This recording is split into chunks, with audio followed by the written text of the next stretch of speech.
Ancestor. Today I have the privilege to introduce to you two pioneers in Latino Hollywood. Mr. Jerry Velasco, who was the president of Nosotros and kicked ass back then, and his sidekick, who just took charge, Miss Dolores Cantú. Welcome, guys. Thank you. You guys were fearless back in the late 70s to start a movement that we had not seen before. I want to talk about how it was for you during that time, because you guys were like Batman and Robin, taking down studio heads. It was different. It was fun. We were young. We just knew that we had to do something. We didn't know exactly what we were doing, but we had an idea of how to do something, and we knew that we could do it, that we can do, right?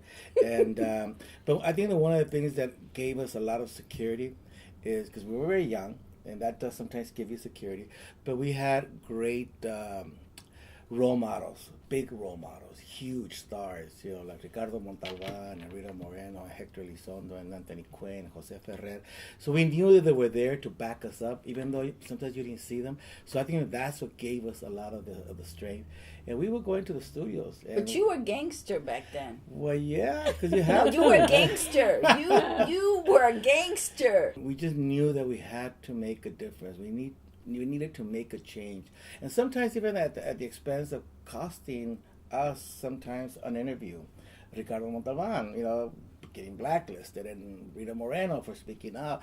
But we don't compare ourselves. Well, I don't compare myself to them, but we needed to do it, and we knew that we could make a difference. And sometimes we would take on Lou Wasserman, whoever it is, Charlton Heston. Like you could be Moses to the rest of the world, but you're like. To us. And also the other thing is that when we all came from New York, and in New York they never said you're Hispanic, you can't play a Caucasian role. Most of the commercials or TV or anything I did, it wasn't a Hispanic girl. Even when I got back here, might have had a Hispanic name, but it was different. So in New York, we could do anything. Once we got here, all of a sudden we're Hispanic, and so then you had to fight even harder for what you had already gotten in New York. The two of you started something that had never been done before, which was to do showcases featuring Latinos for the industry. It had never been done before. Right. What the hell made you want to do that? First of all, we needed to have a theater, even though it was a small theater, but we had a theater.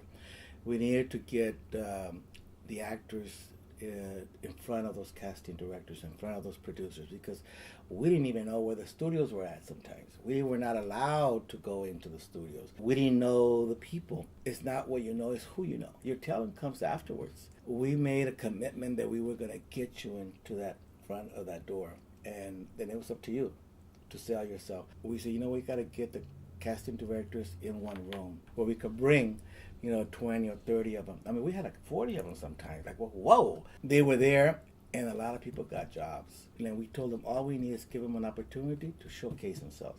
And if they're qualified, then you'll hire them. So that's why we did it. And we're talking in the 70s, the end of the 70s, 78, 79, 80s. This is before anything was going on at all whatsoever. I had been a florist also, so I already knew the Gary Nardinos. And so I was telling her, I dated someone who had money. So I had the money, you had the power. I won't go into that. No, to have it where it was catered. And we did it very professionally, and that's what she came in. She knew the business. She knew the floral business. She knew the world. She knew some of the rich people. Yes. We knew Norman Lear that was across the street. Helped us a lot because we were right across the street from KTTV at the time. So we had Tandem Productions, and we had all this, David Gerber and all them. They were right across the street. It was very hard for them to give us the excuse, saying no to us, because they were right across the street. And then she made it very convenient for them for lunch, where she would bring in, little hors d'oeuvres and sandwiches. Catering, which they never had. They never had that. So come have lunch, come and see the talent, and we will guarantee them, will guarantee them that they will be out within an hour. Yeah. So they came in within 45 minutes. They saw maybe about 30 actors. And a lot of them got jobs. Paul Rodriguez got his job started. Lupe Ontiveros. Lupe Ontiveros, Mike Gomez, Luisa Lechine, Diana Ortelli. A lot of Me. people. La Cantu, you know. We were able to, I don't know what, there was something that they saw in us, Right. all of us, you know, that they said, well, we got to go. You kind of glide through it, but the truth is you had big balls. And I mean it in a good way. Can we say the beat? Yeah, I'm saying Okay. big balls. What made you feel so empowered to say, we're taking this? We're taking our place, because that's really what you did. Was Latinos are here and we're taking our place, and you're going to give it to us. You didn't ask permission. You said, you're giving us our place. We're taking this. We had nothing to lose because we didn't have much. We would go in there and we would basically tackle them and tell them, this is what you need to do. If not, we are going to boycott, or we're going to, I mean, Norman Lear, David Gerber, they were scared. They didn't know where we were coming from either. Because we didn't. We didn't. Yeah, because we didn't. But we just knew that if we screamed, Right. they would jump. But we would just not talk to talk. We would talk and knew that there was substance there, and they knew we were right. Because if not, they're very powerful. You know, they still are. You know, back then even more so. And they had all the experts. They knew we were right. So, they're not saying that I mean, we were right. So all this time, I think a lot of artists before us, a lot of leaders, kept quiet. And there was not that many leaders. You know, there was, Ricardo Montalbán, Justicia, Ray Andrade. Politicians were not really involved. You know, they were scared. You know, it's an industry that's very powerful. And if you speak up, they're going to blackball you. Yeah. And they're going to blacklist you. But sometimes you just say, you know what the heck? It's fun. You're making a difference. And that's what kept us going. And also with the union, because all of a sudden there were Hispanic commercials. So the unions had to acknowledge that we existed, because that we might not have a lot of channels, but it was also that. And during that time, did you get, we took on the unions. And the good thing again is that we always saw people in key positions. Again, I keep mentioning, and you'll hear me mention Ricardo Montalbán because he meant a lot to me in my career, in my life. But I learned a lot. Now, was he the one that brought you into Nosotros? It was actually a commercial that I heard on radio. I was sitting in bed. I was in high school, getting out of high school. And if you want to get into the arts, into the entertainment, call this number. This is Ricardo Montalbán. Call Nosotros. So I went. I couldn't reach him. I went and knocked on the door there on Wilton Place, and that's how I met Ricardo. And then we became very close, very, very, very close. That a relationship, a friendship, that lasted till he passed away. But we had people going back to the unions and the leadership. We had Ricardo that was very well respected, very conservative, they thought, in the industry in his own ways, but very outspoken, but very powerful. They feared him because when he spoke, people listened. And I would use that. You don't listen to me, you got to listen to Ricardo Montalbán, and he'll come.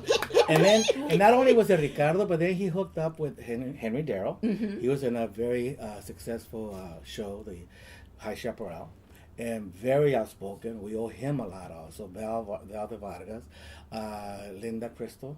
Who was Linda Crystal? She was also in the High Chaparral. Okay. She played the mother. Okay. Like the stepmother, well, actually the sister to Henry Darrow. Mm-hmm. She was the matriarch of the High Chaparral family. So Ricardo was very bright in the sense that he started basically connecting with all the leading actors. And we had a lot of leading stars back then, probably more so than we do now. So he started signing them up, I'm using that word loosely, to say, can I help, can I count with your support? And not only that, but he also went to Sinatra. He went to Burt Reynolds. He went to, Sammy Davis. And then he went also to Desi Arnaz, and he went to Jose Ferrer. He was bright enough to get all these people behind him. So when the industry would try to stop him on doing something, then he was bringing in his army of stars. He also was he was a vice president of the Screen Actors Guild. So was that at the time when Charleston Heston was he was president. He was president. Yes. And that was back in 69, 70. And then also there was also another Mexican-American, Latino, John Gavin, that became president after Charlton Heston. Wow. And Ricardo stayed on as vice president. He had to resign when he became founder and president of Nosotros. Ricardo had to resign because of the conflict of interest that was going on. But through his friendship and through his connections, we started having meetings with the unions. Then later on, we got involved with the unions. Yeah. I mean, we didn't start all that. It was, they give us credit, or give me credit, but no, it was other people that started. A lot of other people that we don't give credit to, and that we have forgotten, and that I tried to always acknowledge that it was not us, it was them. We learned from them, and then we ran for the board, and then we got elected on the to the board. There was a whole Miluca Rivera, Ivan Cole, myself, Mike Gomez, a lot of us, Lupio Tiveros. Then we ran a slate. I put that to practice in the political world, and slates are very important. Everybody was part of that group.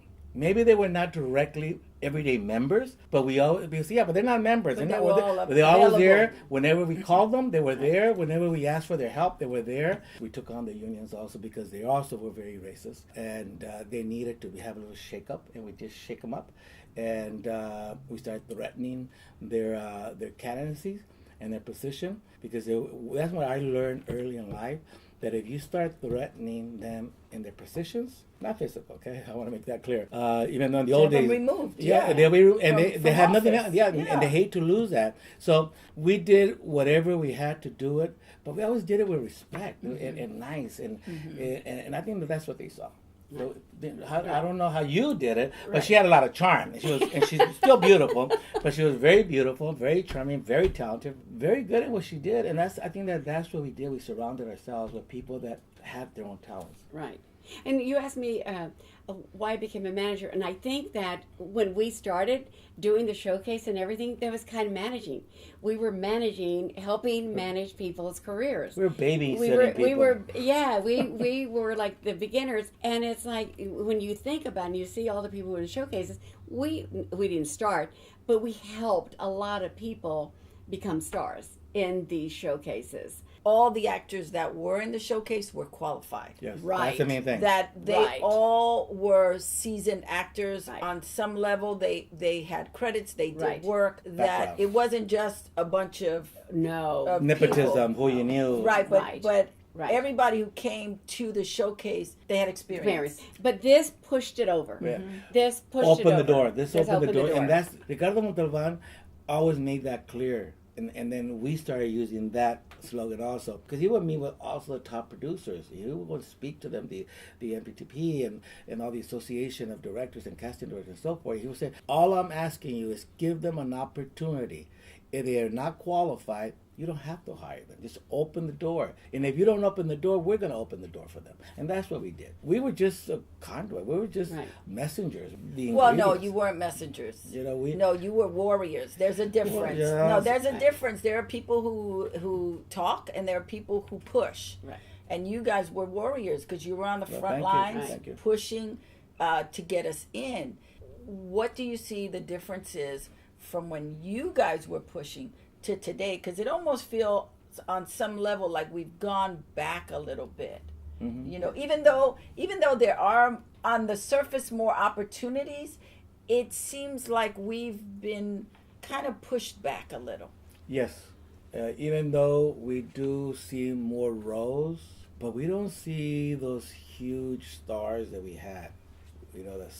We have a very few, but if you go back, you had when the Jose Ferrers and the Henry Darrows, the Ricardo Montalbans, and Margot Albert. You look at Rita Moreno, Dolores Del Rio, Rita Hayward. You had a lot of stars, huge stars, and you had directors, you had producers that were Latinos. Now you don't, and I don't know. It's because we don't stick together. You don't see that many maids. There's nothing wrong being a maid or being a gardener or being a farm worker. But we even lost those because we got so aggressive and not wanting to play those and not wanting to promote those. It's not that we got aggressive. They felt they were going to insult us. So that's why we have to be very careful when we do meet with producers. I think that's why we're not taking the time now is to explain to them it's okay to play those roles. But we're talking about the other roles. Don't get rid of those other roles. It's okay to be a prostitute, to be a pimp, to be a gardener, or be a maid. But we also want to see the attorneys and the politicians and so forth. Back in the 70s, actually, the Cinco de Mayo and the Hispanic Heritage Month was very big. Now, was it big in Los Angeles? Because I don't remember it in New York. We didn't have Cinco de Mayo, and I don't remember Hispanic Heritage until coming out here? It basically started here in California and Texas and Denver and mainly the Mexican populated Southwest Mexican American Southwest area. And it started by the beer companies to sell more beer, and that's where they had a lot of flack because people were not behaving because the beer companies were pushing it. So that's when a lot of the organizations and the nonprofit organizations and the civil rights, the community organizations and the churches got involved and said, no more of that. But it was huge, and a lot of jobs came with that because a lot of commercials were being done. But they got scared away, and now you don't see that much. You don't see that, and I think that's a mistake because not only did we allow that to disappear because they got scared because we were after them and we were criticizing. We should have sat them down and said, no, it's fine to celebrate, but you can celebrate in other ways, you know. Right, so you were there, and there was a lot of events, you know, that we used to go to, and a lot of nonprofits used to be able to make money, so they could continue their programs out of those celebrations. Now we don't see them. I think it's important for us to get them back because you're able to educate people, and especially in what we're going through right now in the government over there in Washington, without mentioning any names. So how can we celebrate and educate people during Hispanic Heritage Month?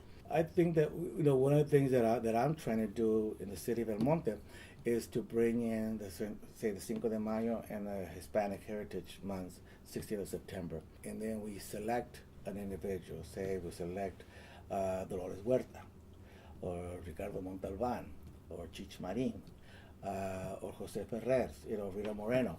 So we highlight them and we talk about their contribution to America, their contribution to whatever state they're from. Because it's not only Mexican. A lot of people think it's just Mexican, Hispanic. No, there's a lot of countries that got their independence during that 16th of September time.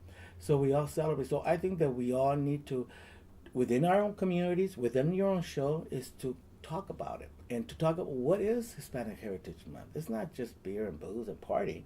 That comes later, but basically is we're celebrating people giving their lives, and dying for us, and for us to have a better today. Because it's important that a lot of our young generation, they don't know what those celebrations are.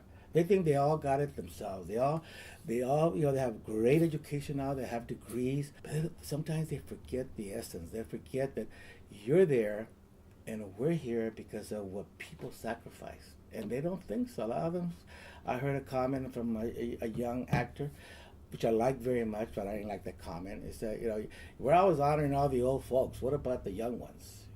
And I go, hey, you don't do that. You haven't done anything. You haven't done yet. Honored, right. You haven't done that to earn it. You just got, you don't have 2 films, 3 films, but you have somebody like a Rita Moreno, Hector Elizondo, Henry Darrow, that dedicated their life for you to be in this business. And that goes not only for the entertainment, that goes for any field that you're in. A lot of these young doctor Latinos that we have, they think you ask them, what is civil rights? What is say in this case, Hispanic Heritage Month or Chicano or what? They don't know. They don't have a concept. We need to educate them. And through what we're doing right now. Here.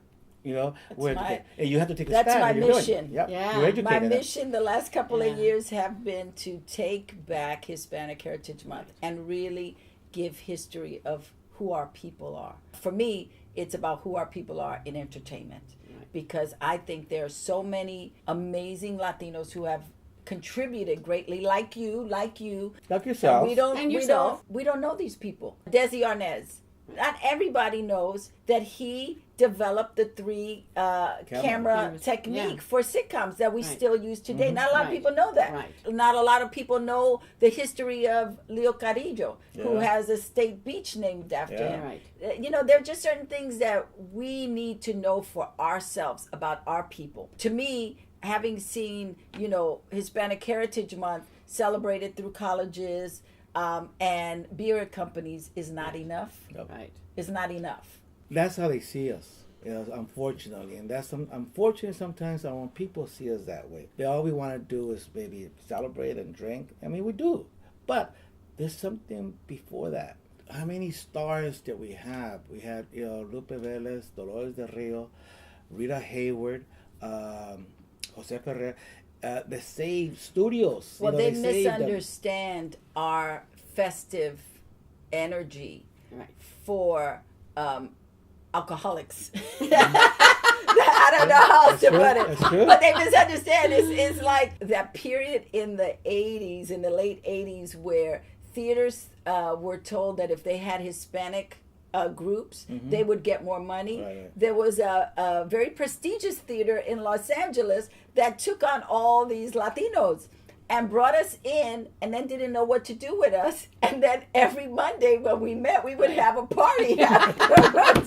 He saw us like that, but he didn't recognize that we had Robert Beltran, we had Kamala Lopez, we had Willie Marquez, we had East Carlo, we had all these We had a fabulous Polonia. We had all actors these people. Yeah. in this particular group, and he didn't give us the opportunity to do the work. He just kept bringing us, thinking, okay, I'm gonna get this money, this grant money. And that's, but you said something very important right now. And I think that sometimes that has hurt us. And I think that that's what helped us not doing that, is that these people that usually are non-Latinos, or theaters, or groups, or whatever, studios that are not, they get grants. Oh, let's put a Pancho on them. You know, let's put a Sarape on them. You know, well, that's not what you got the grant for. And people that are running the programs don't know what they're doing. We're giving them money, and that money's coming from you as a taxpayer. It's coming from you for us to perpetrate the wrong concept of what a Latino is all about. So, again, your programs and other people that are hopefully are watching, that are doing what your guys are doing, we have an obligation, because you could make that change. You could educate them. One thing that I learned about politicians, there's something else, but they love the camera. You get them on questions and you ask them, what are you doing for the Hispanic Heritage Month? What are you doing for Cinco de Mayo? What are you doing to promote after-school programs? And you put them on the line, and they'll say, oh, shoot, because they know that people are watching them.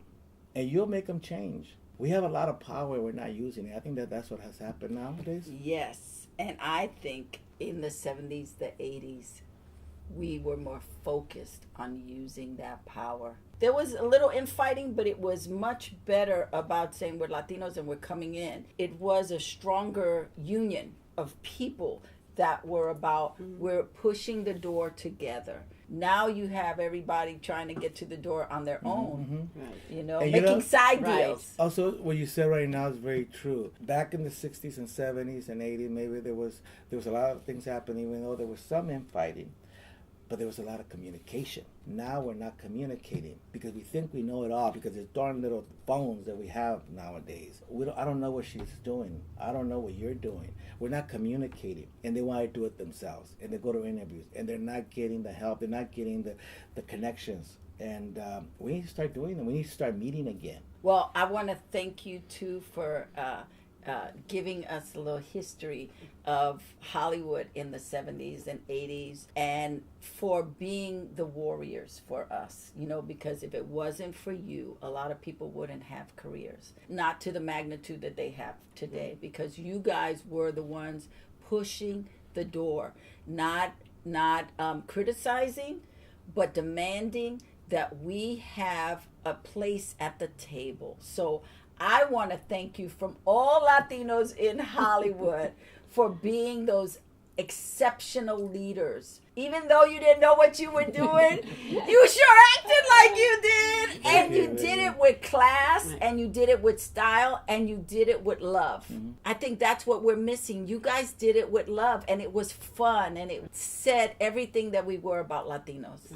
That we were generous, that we were festive, and that we were talented. God bless the legacy of Ricardo Montalban, because if it wasn't for him, there wouldn't be a nosotros. Sure. But if it wasn't for Jerry Velasco, there wouldn't be all these people who went through the door to be able to make a difference in Los Angeles and in the entertainment business. So I thank you for that. And I think that we also need, and thank you for giving us this forum or this opportunity, because we do need people like yourself. We need more Doloreses.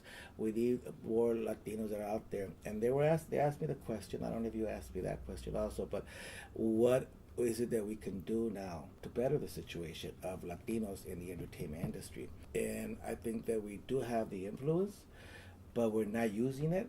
and we have Latino stars out there. We have several female stars, but they don't bring Latinos to the films like the African Americans do. You look at, I was watching yesterday at Denzel Washington. He always has African Americans, and God bless them. But we're not learning.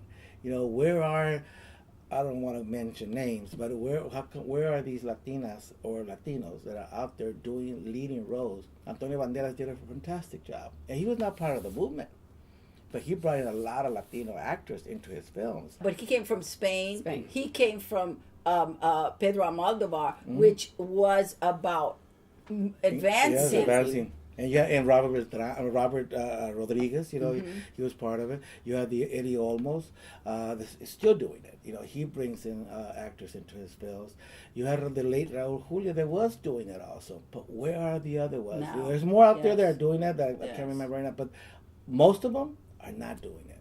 And even if you have a small part, you could influence. Don't blow your chances, if you have a small part. But the big stars, they could very easily say, bring in 3 actors, make that a Latina nurse, make that a doctor, make this a teacher. They don't. What do they have to? And I keep saying, and I bumped into them, and I still tell them, I go, what is wrong with you? And there's others that are just doing it. You have Yvonne Cole, the other people that are doing it. They might not be the huge stars. To us, they are stars, but they're doing it. They're making a difference. You want to be remembered, and I think a lot of them that are hopefully you're watching. And if you're not doing it, it's like saying in Spanish, si te cabe el saco, póntelo. Put it out. Is that you want to be remembered that you made a difference. Right. That's all you're not going to take anything with you. Right. And people are going to say, what a good person that was. Or he tried or she tried. That's all.